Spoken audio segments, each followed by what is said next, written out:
When I go to the range, I usually bring probably 2 cameras. I bring my GoPro and my cell phone. You can see here a shot from my cell phone. When I set up at a booth, or if I'm on just an open range, I'll bring a tripod. I set the GoPro up for a number of reasons. Usually my cell phone is more for the shooting footage, and the GoPro is more for any kind of diagnostic stuff. When I go to the range, a lot of times I just test out a number of firearms. I test different ammos, and I'm not just looking for things like point of impact, point of aim, stuff like that, although today I was sighting some stuff in. But I'm also looking to see if there's a failure, identifying what that failure is caused by, and capturing that so that we can improve, whether it's mechanical or training, whatever. So what we're doing here is we're finishing up the last 2 magazines of the day, and this guy loads a mag, and he shoots the first shot, and the slide locks to the rear. So he checks chamber, drops the mag, closes the slide, puts the mag back in, goes to fire again, and there's a click. So he's like, oh, okay, so it's just an empty chamber because I didn't load it properly, whatever. So now he tries to open it, and it's locked forward. This has happened to me one other time with one other pistol, at Walther, actually.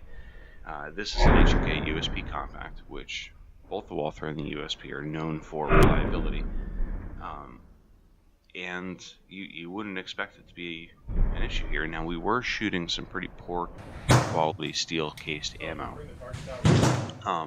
And the gun was gunky and, kind of perfect storm.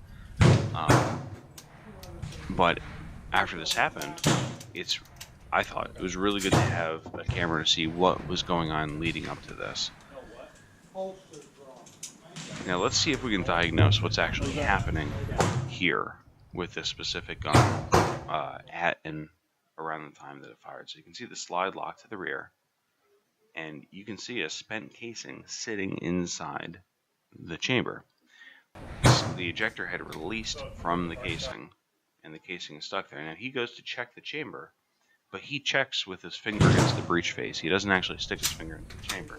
So he thinks it's clear, and then loads. So there's a couple of things we can do here. Yes, there was a mechanical failure on the gun, which we'll get to in a second, but there's also a training thing that we can do.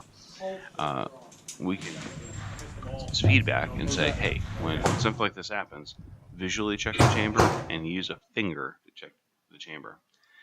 To get this gun apart, what I had to do is I had to take, this is a skewer that I used on my dinner a couple hours prior. I push in the extractor and release it from the case of the gun. This is back home, by the way, not at the range. I also checked to make sure there wasn't a squib or a live round that had stuck inside the barrel, that it really was just an empty chamber. I took the barrel out, and you can see the chamber, which is still very, the round, which is still very much stuck in there. It had fired successfully, and I put a screwdriver down the barrel, and a little piece of aluminum so it doesn't mar up the back of the barrel, and I just tap it out aggressively. It actually took quite a bit of force to get out of there. The back end of the chamber, back end of the cartridge rather, I keep saying chamber, is pressed out, and it still is a tight fit. You can see here that I've got my little borescope. And this is just a little camera app and a borescope. I think this was like $13. But it's really convenient to feed down the end of the chamber and then the rifling. I checked the rifling earlier in this, and now I'm checking the chamber, and I'm seeing some fouling, but the main thing I'm looking for is pitting and cracking. Anything that might indicate that this barrel is now unsafe to use, if there's an actual damage that happened.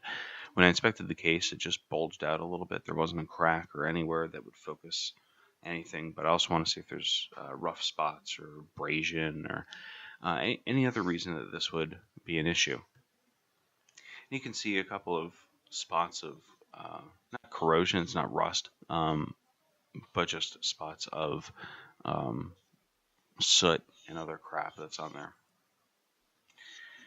So with all of that, I put it all back together, but when you go to the range, this is the reason that I like to bring cameras. So, hope you enjoyed the video. Quick presentation. Have a good one. See ya.